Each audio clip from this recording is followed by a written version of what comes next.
नमस्कार, मी प्रिया काळे. तरुण भारतच्या न्यूज बुलेटिनमध्ये आपल्या सर्वांचं स्वागत. आता पाहूया ठळक घडामोडी. वाल्मिकी नायक समाजाला पर्यायी बेरड म्हणून ओळखले जाते. सदर पदाचा अनुसूचित जमातीमध्ये समावेश करण्यात यावा अशी मागणी करत जिल्हा वाल्मिकी समाज संघटनेतर्फे चन्नम्मा चौकातून मोर्चा काढून जिल्हाधिकारी कार्यालयासमोर धरणे आंदोलन करून निवेदन देण्यात आले. वाल्मिकी नायक जमातीला पर्यायी बेड, बेरड, नायक, नाईक तसेच वाल्मिकी पदनामाने असणाऱ्यांच्या अनुसूचित जमातीमध्ये समावेश करण्यात यावा अशी अधिसूचना जारी करण्यात आली आहे. मात्र बेळगाव जिल्हा व उत्तर कर्नाटकमध्ये त्याची अंमलबजावणी झालेली नाही. अनेक ठिकाणी सदर समाजातील शालेय विद्यार्थ्यांना सरकारच्या योजनांपासून वंचित राहावे लागत आहे. शैक्षणिक, आर्थिक व सरकारी नोकरी मिळवताना नुकसानीला सामोरे जावे लागत आहे. सिंधुत्व प्रमाणपत्र मिळवतानाही अनेक अडचणींचा सामना करावा लागत आहे. हा अन्याय दूर करण्यात यावा अशी मागणी वाल्मिकी संघातर्फे सादर करण्यात आलेल्या निवेदनाद्वारे केली आहे. यावेळी संघटनेचे अध्यक्ष राजशेखर तळवार, दिनेश बागडे, पांडुरंग नायक आदी उपस्थित होते. पावसाअभावी शेतकरी संकटात सापडला आहे. दिलासा देण्यासाठी राज्य सरकारकडून शेतकऱ्यांना 2,000ची मदत दिली जात आहे. मात्र ही मदत अत्यल्प असून केंद्र सरकारने शेतकऱ्यांना त्वरित मदत द्यावी. याबरोबरच शेतकऱ्यांसाठी अर्थसंकल्पात 60% अनुदान राखीव ठेवण्यात यावे अशा मागणीचे निवेदन शेतकरी संघटनेतर्फे जिल्हाधिकाऱ्यांना देण्यात आले. शेतकरी अनेक समस्यांच्या भोवऱ्यात सापडला आहे. कृषी उत्पादन घेण्यासाठी शेतकऱ्यांना अधिक खर्च करावा लागत आहे. अर्थसंकल्पात शेतकरी, कामगार व श्रमिक वर्गाला अपेक्षित अनुदान राखून ठेवण्यात आलेले नाही. त्यामुळे त्यांचा भ्रमनिरास झाला आहे. राज्य सरकारकडून जाहीर करण्यात येणाऱ्या अर्थसंकल्पात शेतकरी व कृषी व्यवसायाला अद्यक्रम देण्यात यावा. 60% अनुदान राखीव ठेवण्यात यावे अशी मागणी करण्यात आली आहे. दुष्काळामुळे नुकसान झालेल्या पिकांची भरपाई देताना वैज्ञानिक भाव देण्यात यावा अशा विविध मागण्यांचे निवेदन सादर करण्यात आले. यावेळी मोठ्या संख्येने शेतकरी उपस्थित होते. महागाईवर नियंत्रण मिळवण्यासाठी केंद्र सरकारचे प्रयत्न सातत्याने सुरू आहेत.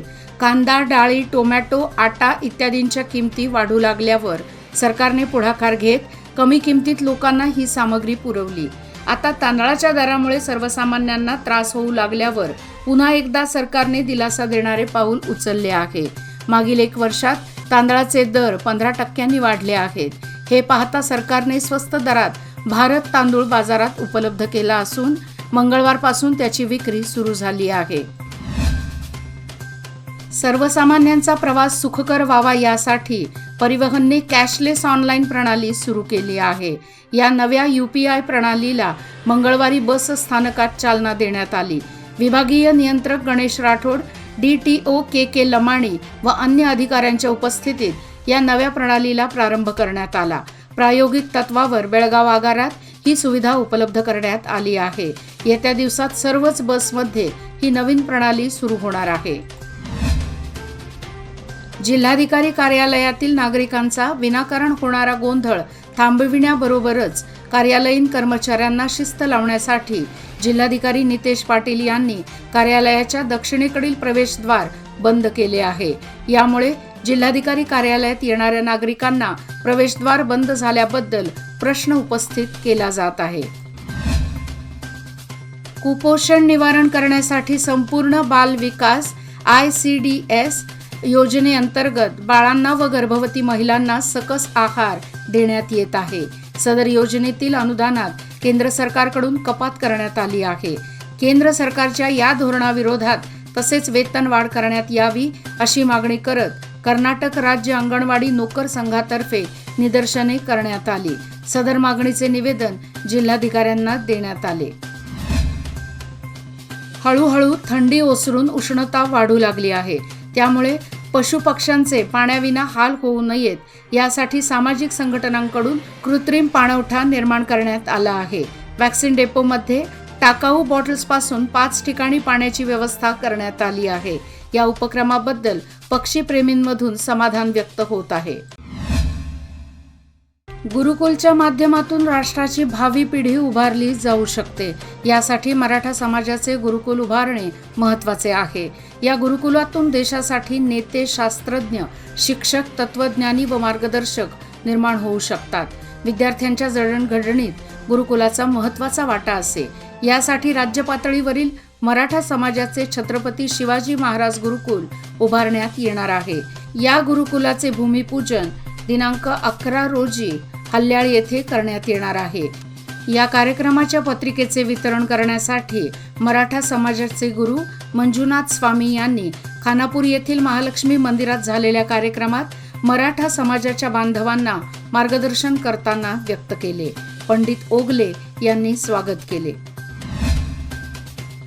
खानापूर येथील लक्ष्मीनगर वसाहतीतील एकाने गळफास घेऊन आत्महत्या केल्याची घटना मंगळवार दिनांक 6 रोजी दुपारी 12 वाजता उघडकीस आली आहे. आत्महत्येचे कारण समजू शकले नाही. या घटनेची नोंद खानापूर पोलीस स्थानकात झाली आहे. याबाबत माहिती अशी की लक्ष्मीनगर येथील मंथन अशोक वड्डींनवर वय वर्षे 19 याने आपल्या राहत्या घरातील अभ्यासाच्या खोलीत दोरीने गळफास घेऊन आत्महत्या केली. खानापूर पोलिसांनी घटनास्थळी भेट देऊन घटनेचा पंचनामा करून मृतदेह उत्तर तपासणीसाठी खानापूर सरकारी रुग्णालयात हलवण्यात आला. उत्तरीय तपासणी करून मृतदेह नातेवाईकांच्या ताब्यात देण्यात आला. येथील मोक्षधाम स्मशानभूमीत अंत्यसंस्कार करण्यात आले. मंथन याच्या पश्चात आई वडील व एक भाऊ असा परिवार आहे. उगार खुर्द कागवाड मतदारसंघ तसेच राज्यात इतर मतदारसंघांमध्ये दुष्काळाची छाया पसरली आहे. याकरिता कार्यकर्त्यांनी आपल्या सत्कारासाठी फुलांचा हार व शाल आणू नये. हार जनावरे खात नाहीत, शालीचे कपडे शिवता येत नाहीत. हा खर्च अनावश्यक खर्च आहे. कार्यकर्त्यांनी हार व शालीपेक्षा शाळेच्या विद्यार्थ्यांना नोटबुक द्या, जनावरांना चारा द्या, तो मी स्वीकारतो, असे आवाहन कागवाडचे आमदार राजू कागे यांनी केले. काळम्मावाडी धरणातील पाणी निढोरी उपकालव्यातून कर्नाटक हद्दीतील हदनाळ तालुका निप्पाणी येथे पोहोचल्याने शेतकरी वर्गात समाधानाचे वातावरण पसरले आहे. या पाण्यामुळे ऊसासह रब्बी हंगामातील गहू, शाळू, हरभरा यासह अन्य पिकांना पोषक बनले आहे. हदनाळसह म्हाकवे, अप्पाचीवाडी, भाटनांगनूर, सौंदलगा आदी परिसरातील शेतकऱ्यांची शेती या कालव्याच्या पाण्यावर अवलंबून आहे. निप्पाणी शहराच्या वैभवात भर टाकताना जुन्या पुणे-बेंगळूर रस्त्याचे डांबरीकरण करण्यात आले. अनेक वर्षांपासून खड्डेयुक्त असणारा हा रस्ता खड्डेमुक्त झाला. या रस्त्याचे काम पूर्ण होताच कोल्हापूर वेस ते ईदगाह मैदान उड्डाणपुलापर्यंत दुभाजकावर आकर्षक पथदीप उभे केले. यामुळे अनेक वर्षांची मागणी पूर्णत्वाला येताना हा मार्ग लखलखून गेला. बसवण्यात आलेले पथदीप अनेक नादुरुस्त होताना बंद पडत आहेत. बेळगाव नाका ते म्युनिसिपल हायस्कूल दरम्यान गेल्या 15 दिवसांपासून पथदीप बंद अवस्थेत आहेत. यामुळे या मार्गावर अंधाराचे साम्राज्य पसरले आहे. पालिका प्रशासनाने संबंधित कंत्राटदाराला सूचना देऊन पथदीप दुरुस्त करणे गरजेचे आहे, पण याकडे दुर्लक्षच होत आहे. कोगनोळी नजीकच्या कोल्हापूर जिल्ह्यात यंदा उशिरा सुरू झालेला गळीत हंगाम, तोडणी वाहतूक यंत्रणेचा विस्कळीतपणा व ऊस टंचाई या सबबीवर जिल्ह्यातील सीमावर्ती भागातील काही साखर कारखान्यांनी नजीकच्या राज्यातील सीमावर्ती गावातील गेटकेन ऊसाची भरमसाठ आवक सुरू ठेवली. परिणामी संबंधित कारखान्यांच्या कार्यक्षेत्रातील सभासद व बिगर सभासदांच्या ऊसाचे गळीत लांबणीवर पडून त्यांचे नुकसान होत आहे. शेंडूर हे गाव डोंगराळ भागात असून सध्या पिण्याच्या पाण्यासाठी ग्रामस्थांना भटकंती करावी लागत आहे. सरकारी कूप नलिकेला पाणी अत्यल्प असल्याने पिण्याच्या पाण्याची समस्या सध्या ग्रामस्थांना भेडसावत आहे. डोंगराळ भागातील 8 गावांसाठी असलेल्या बहुग्राम पाणी योजनेचे पाणी 15 दिवसातून एकदा मिळत आहे. यामुळे पाणी टंचाईची अधिकची भर पडली आहे. त्यासाठी ठोस उपाययोजनेची गरज असल्याचे ग्रामस्थातून बोलले जात आहे. याचबरोबर आजचे बातमीपत्र इथेच संपले. अधिक माहिती आणि ताज्या घडामोडी करता पाहत रहा तरुण भारत न्यूज चॅनल. तसेच आमच्या चॅनलला लाईक, शेअर आणि सबस्क्राईब करायला विसरू नका. आणि विश्वासार्ह बातम्यासाठी दररोज वाचा दैनिक तरुण भारत. धन्यवाद.